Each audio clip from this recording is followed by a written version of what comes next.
You ask Tiger to solve. This deals with linear equations with one unknown. The final result is v equals 1. Let's solve it step by step. Group all v terms on the left side of the equation. Add 8v to both sides. Group like terms. Simplify the arithmetic. Group like terms. Simplify the arithmetic. Group all constants on the right side of the equation. Subtract 20 from both sides. Simplify the arithmetic.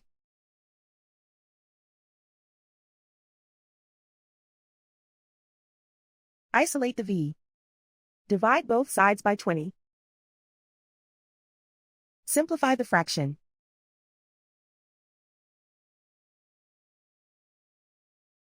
And so the final result is v equals 1.